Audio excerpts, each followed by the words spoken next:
My parents chose their adopted kid over me for 10 years, so I left. Years later, they showed up demanding money and screamed when I refused. Just say you want your brother to suffer heartless. So I went nuclear. Hey Reddit, here's how my parents wrecked my life just so they could play saviors for their adopted kid. We decided today can be a celebration for both of you. Pierce's birthday is next month, so it just made sense. That's what my mom said to me in front of 14 of my classmates at Gino's Pizzeria on my 16th birthday. The one birthday they actually planned for me. The first time in years I didn't have to lie about why I couldn't have friends over. I'm standing there, watching them wheel out a chocolate cake. I hate chocolate, always have. Pierce knows this. My parents know this. But Pierce loves chocolate, and Pierce gets what Pierce wants. I looked at this kid, not even my blood, grinning at me from across the table with that rehearsed innocent face, and something just clicked off inside me. Not anger, something colder. We talked about this, remember? Pierce said, tilting his head like a confused puppy. You said it was cool. We had never talked about anything. Not once. But my parents were already nodding along because Pierce said so, and Pierce's word was law in that house. I lost it. Not my proudest moment. I yelled at him right there in front of everyone, called him a liar, told him he ruins everything.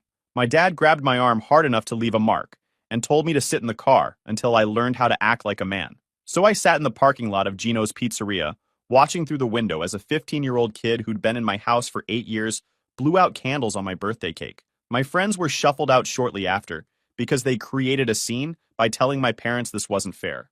3 of my closest guys got kicked out for defending me. That was the night I started planning. I just sat in that car and thought, I need to get out of here, and I need to never come back.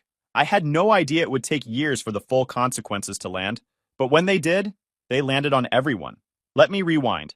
I, 23 male, was 8 when my parents brought Pierce home. He was 7, pulled out of a rough foster situation in another county.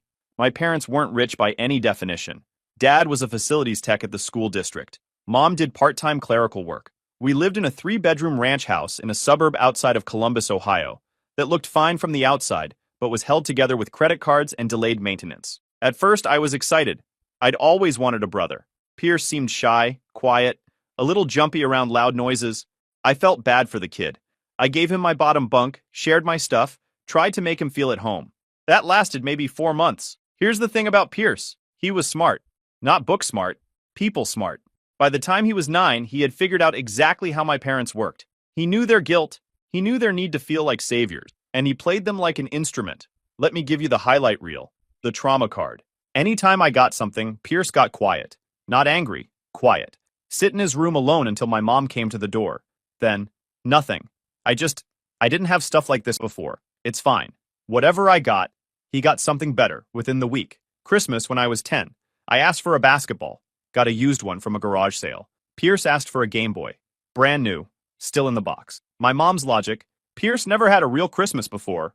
You've had 10. Same cycle every year. New sneakers for gym in 7th grade? Make the old ones last. Pierce wanted $90 soccer cleats that same month? Done. Graphing calculator for pre-algebra?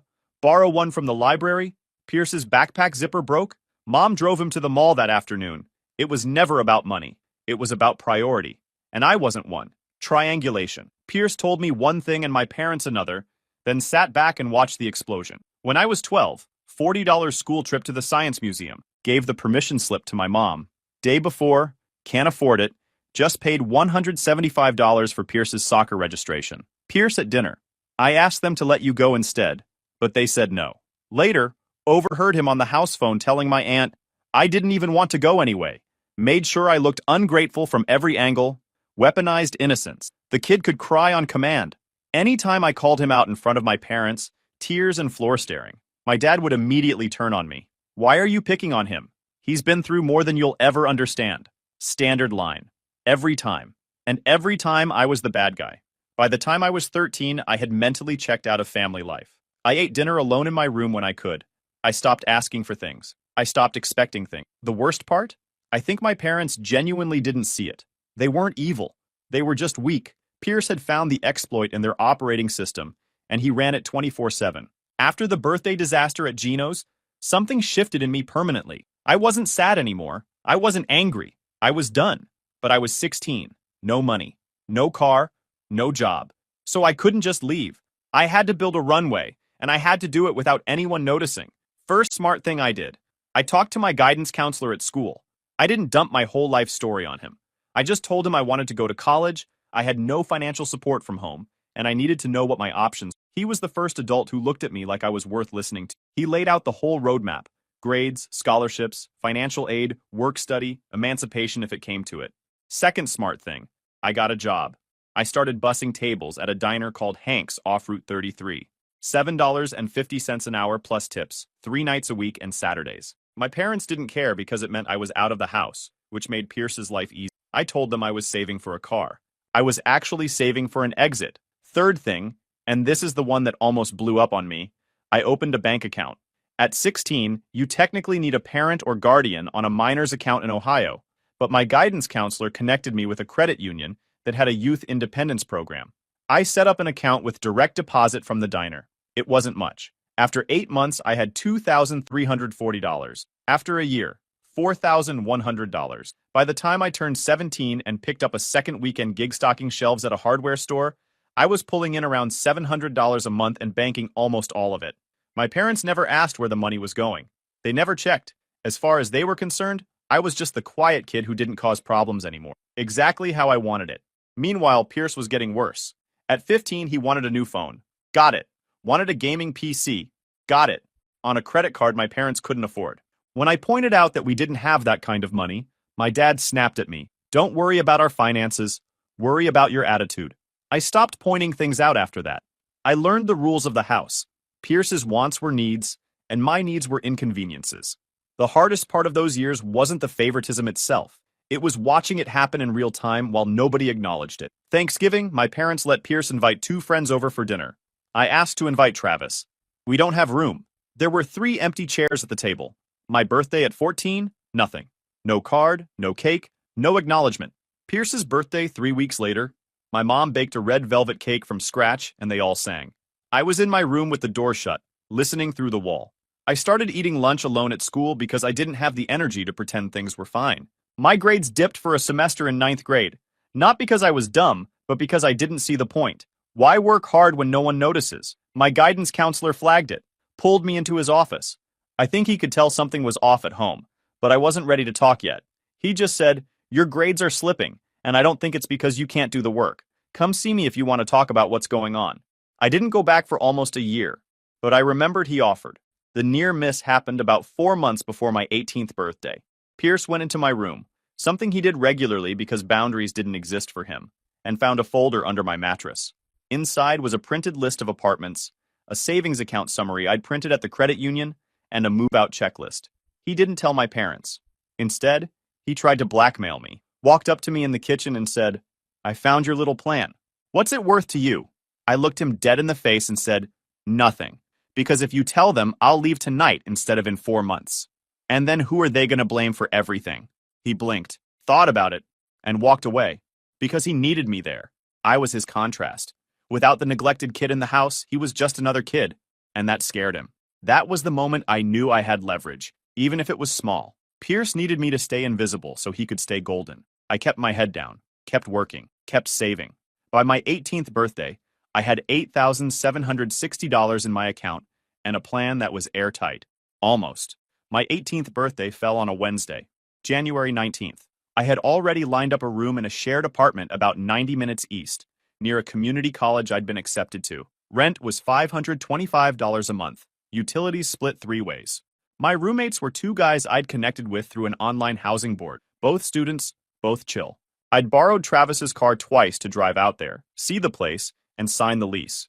I used my hardware store manager's address as my mailing address for the lease docs, so nothing came to my parents' house. The plan was simple. Birthday morning, load 2 bags into my buddy Travis's car, drive east, start over. Here's where it almost collapsed. Travis's car broke down the night before. Alternator. Dead in his driveway. He called me at 10 p.m., panicking. I sat on my bedroom floor staring at the ceiling for about 45 minutes, trying to figure out a plan B. I thought about a Greyhound, but the nearest station was 12 miles away, and I had no ride there either. I thought about calling a cab, but 90 minutes of fare would eat almost $200 I couldn't afford to lose. Finally, I called Travis's older brother, Nico. Nico worked night shifts at a distribution warehouse and had a truck. He owed Travis a favor.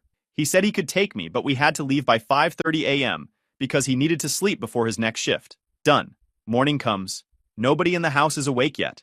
I had packed everything the night before. 2 duffel bags, a backpack, my laptop, my documents. I crept downstairs and made it to the front door before the hallway light flicked on. My mom was standing there in her robe. "Where are you going with those bags?" I told her the truth. "I'm moving out. Today's my birthday.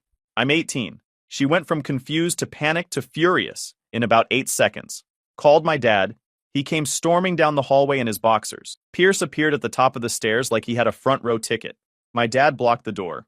"You're not going anywhere. We didn't agree to this." "You don't have to agree," I said. "I'm a legal adult." Then my mom hit me with, "We were going to celebrate your birthday with Pierce's next month. We already talked about this." Same script. Every time. My birthday wasn't mine. My life wasn't mine. Everything was filtered through what worked for Pierce. "You didn't even remember it was my birthday until I told you 30 seconds ago," I said. My dad puffed up. "You're grounded. Go to your room." "I'm 18. "You can't ground me." Pierce chimed in from the stairs. "Bro, just relax. You're making mom cry." Classic move. Reframe me as the aggressor. Make my exit look like an attack on the family. Nico honked outside, twice. I picked up my bags and walked toward the door. My dad grabbed one of them. I didn't yank it back. I just looked at him and said, "If you don't let go, I'll call the police. I'm an adult and these are my things." He let go. I think the word police short-circuited him. Nobody had ever pushed back in that house. Not like that. I walked out, got in Nico's truck, and didn't look back. My mom was on the porch crying. My dad was standing behind the storm door with his arms crossed. Pierce was at the upstairs window watching. I blocked both my parents' numbers before we hit the highway. Changed my social media to private. Told Travis and Nico not to give out my info to anyone. Travis slipped up 5 years later. But I'll get to that. First month sucked. Air mattress, temp warehouse shifts, and eating like I was prepping for the apocalypse. Community college started 2 weeks later. 30 hours a week at work, 12 credit hours. It wasn't glamorous, but everything I was building was mine. Nobody could hand it to Pierce. Nobody could take it away because someone else deserved it more.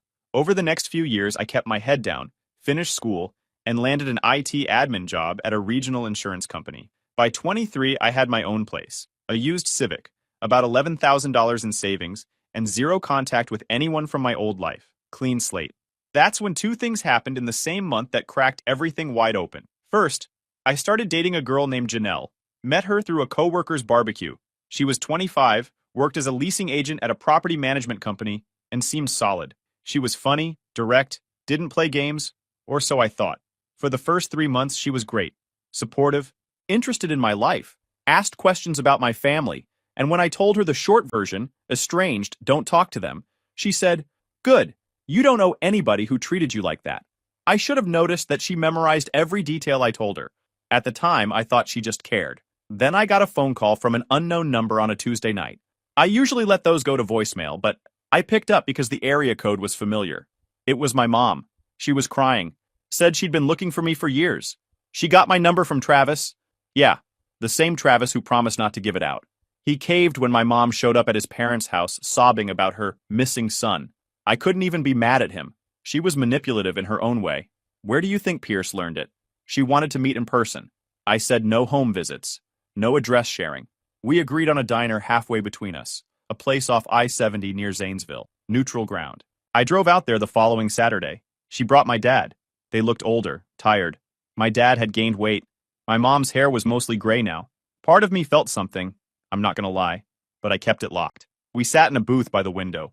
The waitress brought coffee. Nobody ordered food. My mom kept reaching across the table to touch my hand, and I kept pulling it back. Not to be cruel, I just didn't trust it. Every time that woman got touchy-feely, a favor was right behind it. Then I waited, because I knew this wasn't about reconciliation. It took my mom about 20 minutes to get to the point. Pierce had needed a car for his 21st birthday. They co-signed a loan for him, $28,000 for a Dodge Charger. Pierce made payments for 3 months, then stopped. The bank came after my parents as co-signers. They were drowning. Behind on the mortgage, behind on 2 credit cards. Total debt they mentioned, around $43,000. "We just need a little help," my mom said. "Even $5,000 would keep us above water." My dad couldn't even look at me. He just stared at his coffee. I asked them one question. "Are you going to apologize for how you treated me?" They both stared at me blankly. "Apologize for what?" my dad said. You left on your own, my mom added. We didn't kick you out. I let the silence hang for about 10 seconds. Then I said, I need to think about it. Give me a couple weeks. I drove home and didn't even go inside my apartment right away. It wasn't the debt number that got me. People drown in debt every day in Ohio like it's a hobby. It was the part where they couldn't name a single thing they did wrong. Not one. They had a script in their heads where I was the villain and they were the confused victims of my attitude. I went upstairs and told Janelle the short version. She didn't react like a normal person. Normal people go, that's messed up. Janelle went full project manager. She asked for the debt totals, the lender names, the car model, the cosign details. Like she was prepping a closing statement. Then she hit me with, you can't just let them lose the house. If it happens, everyone's going to look at you. Everyone. Not them, not Pierce, me. For the next week, she kept pushing solutions that all ended with my money leaving my account fast. Then she started making little requests. Add her as an authorized user on my card. For emergencies, let her see my savings app. I'm not judging, I just want a plan. Give her my mom's number. If we handle this the right way, they'll respect you more. That felt familiar. Same energy as my parents. People who hear no and think it's the start of a conversation. I told her no. Calm. Firm. She laughed it off like it was a joke, but her face tightened the way people do when they realize you're not the easy version of you. What I didn't realize until later, my mom's call from the unknown number was still in my recent calls. Janelle had access to my phone while I slept. She didn't need me to give her the number. She just needed me to not be paying attention. Over the next few weeks, I started looking into things. My mom mentioned a credit card they opened years ago that Pierce was supposed to pay off. She said it casually, like it was nothing. So I pulled my own credit report, full 3 bureau, and that's when I found it. 3 accounts I'd never opened. A Capital One card with a $6,200 balance, opened when I was 16. A store credit card from a furniture chain, $2,100, opened when I was 17. And a personal loan through a local credit union, $8,400. Opened 6 months after I turned 18, probably figuring I'd never check my credit. Total, $16,700 in debt under my name that I never authorized. My hands were shaking when I read the report. I didn't react immediately. That's the thing about real revenge. It's not a hot move. It's a slow build. First thing I did, I called the FTC and filed an identity theft report. Got a case number. Then I filed disputes with all 3 credit bureaus, Equifax, Experian, TransUnion, citing the fraudulent accounts and attaching the FTC report.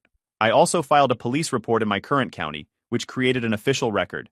Then I consulted a consumer rights attorney. Free initial consultation, 30 minutes, but that's all I needed. She told me identity fraud in Ohio falls under RC 2913.49, and the degree depends on the amount. Under the Fair Credit Reporting Act, I could force the creditors to investigate and get those accounts removed. If the accounts were confirmed as unauthorized, the creditors could pursue the actual applicants, meaning whoever used my information. She also told me something I didn't expect. If my parents applied using my social security number and I could prove I didn't authorize it, they could face criminal charges. Identity theft of a minor child is a felony in Ohio. The degree depends on the total value, but at $16,700, we were well past the threshold. I wasn't sure yet if I wanted to go that far, but I kept every document, every letter, every case number. I built a folder, digital and physical, backed it up to a secure cloud drive, because here's what I learned growing up invisible. Nothing counts unless there's a record. While all that was in motion, 2 things happened that cranked the chaos up fast. First chaos spike, my parents filed a police wellness check on me. I came home from work on a Thursday to find 2 officers at my apartment door. Someone had called concerned about my mental state and my isolation from family. I was calm, showed them ID, told them I was fine, told them I had an estranged family situation, and this was likely a harassment tactic. They took notes, said I wasn't obligated to contact anyone, and left. But they left a report number. I saved it. Second chaos spike, Pierce showed up at my office building. On a Monday morning, building security called up to my floor. There's a Pierce in the lobby asking for you. Says he's your brother. I told them I had no authorized visitors by that name, and to log the interaction. He left, but not before telling the front desk that I was having a breakdown, and the family was worried. Pattern. First the wellness check, then the lobby visit. They weren't trying to reconnect. They were building a paper trail to make me look unstable, probably to use later if I pushed back on the debt. I'd seen Pierce run this play my whole life. Make the other person look crazy. Become the concerned party. Control the story. I reported both incidents to HR, and asked for my photo to be added to the front desk's no information release list. Now here's where Janelle went fully off the rails. I told her about the credit fraud, the 3 accounts, the $16,700. Her first reaction? Oh my God, that's insane. You should confront them. Then, in the same breath. But maybe don't report it yet. Use it as leverage. Tell them you'll drop it if they pay you back. That's not how this works. That's also borderline extortion, which she either didn't know or didn't care about. When I told her I was going through official channels, she got agitated. You're making this way more complicated than it needs to be. Just talk to them. I told her I needed to handle this my way. She dropped it, or so I thought. 2 days later, my mom called from an unknown number.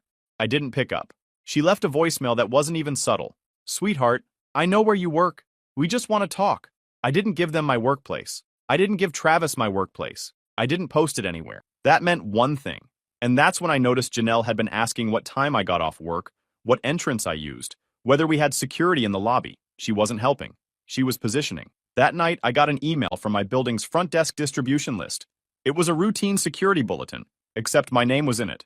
Visitor attempted to gain access to 4th floor. Asked for me by full name. Visitor stated they were family. My mom hadn't found me. She'd been delivered. One night the following week, Janelle let it slip herself. We were sitting on the couch and she said it casually, like it was nothing. I told your mom you're not a bad guy. I told her you're just being stubborn because you're stressed. Stubborn. There it was. I didn't yell. I didn't argue.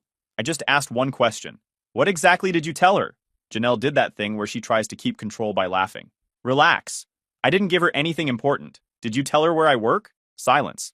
Then, she already knew. No, she didn't. She knew because Janelle told her.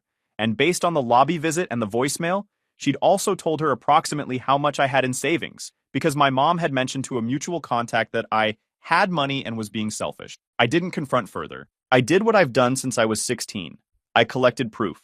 I changed every password and enabled 2-factor authentication on everything. Moved $6,000 to a new savings account at a different bank Janelle didn't know about. Checked my lease. Janelle wasn't on it. No legal occupancy agreement. No utilities in her name. Ohio doesn't have common law marriage. I could revoke access legally without a formal eviction. Called my landlord about changing the locks. He said as long as I used a licensed locksmith and gave him a copy, no problem. The next Saturday, while Janelle was at brunch, I packed her stuff. Every piece of clothing, every product, every charger, boxed it neatly, took photos of every item, recorded a short video showing the boxes sealed and intact, changed the locks, left her property outside my apartment door, under the hallway camera. Then I sent one text. Your stuff is outside. Do not come to my job. Do not contact my family. Do not contact me again. No debate, no closure speech, just a wall. Done. She lost it. Over the next 2 weeks, 36 texts. I counted them when I compiled the file for my attorney. Some begging, some threatening to tell everyone what kind of person I am. Some playing victim. A few were unhinged, walls of text at 2 a.m. with no punctuation, jumping from apologies to accusations in the same paragraph. She called my coworkers. My buddy Brandon told me she called him asking if I was seeing someone else already. She showed up at my office lobby, told the front desk she was my fiancé. We were not engaged. We weren't even together anymore. Security logged it. HR documented it. I didn't go down. When she posted online about how I was financially controlling and punishing my parents, tagging vague details only people in my office would recognize, I didn't engage. I screenshot it, time-stamped it, and added it to the growing file. Then she made the mistake that ended her. She contacted my mom again, and my mom, thinking it would guilt me, forwarded the message to me. Janelle had typed, "He has the money. He's just trying to hurt you." There it was. Motive, coordination, interference, in writing. I saved it, added it to the folder, and filed for a civil stalking protection order under RC 2903.214 based on the pattern. Repeated unwanted contact, workplace visits, threats, and coordinating with third parties to access my personal information. That hearing date became my countdown. Meanwhile, the credit bureau investigations were moving. Capital One confirmed the signature didn't match mine. The furniture store account had been opened in-store with a physical ID. Someone used my information in person. The credit union loan had a co-applicant, my mother. One of the creditors initially tried to verify the accounts as legitimate. That was a full week of cold dread. Sitting at my desk knowing that if the investigation went sideways, I'd be stuck fighting the debt anyway. My attorney filed a follow-up dispute with additional documentation. They reversed it. All three accounts were flagged as confirmed fraud. Collection activity on my name was frozen. My credit score, which had been dragged to 588, started climbing back up. The police report triggered a referral to the county prosecutor's office. 3 counts. And because the credit union application listed my mom as co-applicant, there was now a direct paper trail. I sent my parents a certified letter. Not a rant, not a motion. Just the account numbers, the dispute case IDs, the FTC report number, the police report number, and a demand for full restitution within 60 days, or I'd cooperate fully with any criminal investigation. Sent via certified mail, return receipt requested. They signed for it on a Thursday. The clock started ticking. Legal stuff moves the way it always moved, slow, then sudden. 11 days after my parents got the letter, the credit union launched an internal fraud review. They pulled the original loan application, my social security number, but my parents' home address and my mother's phone number. The loan officer who processed it had retired, but the records were clear. The credit union reported the fraud to their banking regulator and referred the case for prosecution. My parents' accounts at that same credit union got frozen pending review. Mortgage autopay bounced. Late notice from the servicer. Collection calls. The same house they loved to threaten me with as a kid suddenly felt very small. My dad scrambled to make a manual payment from a different account just to keep the default clock from advancing. And even then, the late mark hit their credit report like a freight train. Pierce's Charger got repoed around the same time. Deficiency balance, the gap between what the car sold for at auction and what was still owed, was $11,600. The lender filed a civil judgment against both Pierce and my parents as co-signers. So let's tally it up. $16,700 in identity theft restitution I was demanding. $11,600 deficiency judgment from the car loan. A frozen bank account. A mortgage teetering on default. And a county prosecutor's office reviewing 3 counts of identity theft. I didn't cause any of that. I just stopped absorbing it. The protection order hearing against Janelle happened in early March. She showed up without a lawyer. Brought an outfit, not a defense. She tried to talk over the judge, tried to cry on command, tried to say I was punishing her because she cared too much. The judge didn't care about her narrative. The judge cared about my binder. 36 unwanted texts, workplace visit logs, HR incident reports, screenshots of her coordinating with my estranged family, the forwarded message about my savings, pattern, exposed, clean, protection order granted, 1 year. And because Janelle worked in property management, handling tenant info, lease applications, background checks, financial documents, her employer took a very dim view of her off-the-clock behavior. My attorney sent her employer a letter laying out everything she'd been doing. They didn't fire her for the protection order. They fired her for conduct unbecoming after reviewing the pattern. That wasn't revenge. That was her walking into a professional environment, holding a lit match. Now the certified letter's 60-day window expired with no response from my parents. No payment. No acknowledgement. Nothing. My attorney followed up with a second letter, basically telling them I was cooperating with every investigation and coming after the money. I filed in small claims for the maximum $6,000, Ohio's cap under RC 1925.02. My parents didn't show up to the hearing. Default judgment. The court ordered restitution. When they didn't pay, I filed for wage garnishment. My dad's facility's paycheck started getting docked $312 every 2 weeks. Then I did the simplest thing, and probably the most devastating. I had kept every text, email, voicemail, and document from the past 6 months. I compiled a clean, factual timeline. No commentary, no emotional language. Just dates, documents, and quotes. The credit report, the FTC filing number, the police report, the certified letters, the forwarded message from my mom where Janelle had written, "He has the money. He's just trying to hurt you." And one text from my mom to Janelle that read, "We used his info because he wasn't using it anyway." That line alone was enough. I sent it to my dad's 2 brothers and my mom's sister, the only extended family I had contact info for, with a single line at the top. "I'm sharing this so you have the full picture. I won't be discussing it further." My uncle, my dad's older brother, called me the next day. I had no idea. None of us did. My parents had been telling the family that I abandoned them out of nowhere and refused to help when they needed it most. The identity theft, the fraud, the favoritism, none of it had been mentioned. My parents had controlled the narrative for 5 years, and everybody bought it because I wasn't around to say otherwise. My aunt, my mom's sister, was livid. She'd loaned my parents $3,000 the previous year because my mom told her they were struggling after their son cut them off. That $3,000 went straight to Pierce's bills. My aunt called a family meeting. My parents didn't attend. My mom's sister demanded her money back. My dad's brothers stopped returning calls. The family WhatsApp group went silent for 3 weeks, and when it restarted, my parents weren't in it. The social fallout was almost worse than the legal fallout, because debt you can negotiate, garnishment you can survive. But when your own siblings won't pick up the phone, that's a different kind of broke. The room where it ended, 5 months after the protection order, 3 months after the garnishment started, late summer. The county prosecutor's office wanted a victim statement on the identity fraud case. Not a trial, not yet, a formal meeting. I showed up. I wasn't about to dodge it.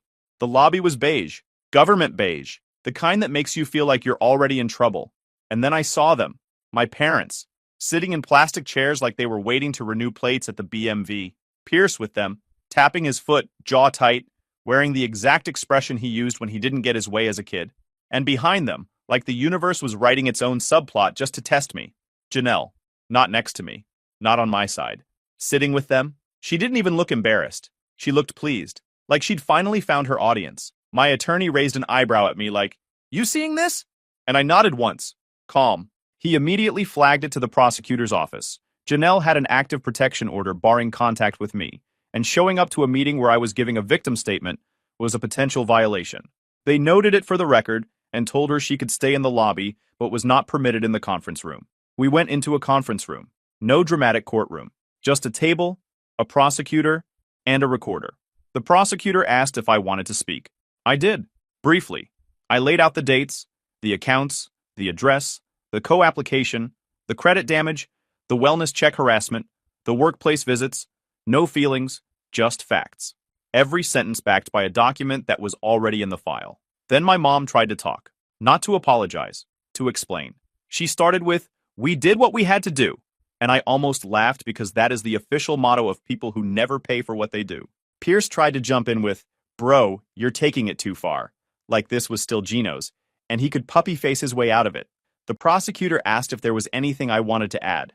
I looked at my parents, then Pierce, and I kept it short. "You can call it whatever you want," I said, "but it's identity fraud. It's documented, and it's been following me since I was a kid." My dad's hands were shaking. My mom's face was tight, like she was trying not to cry.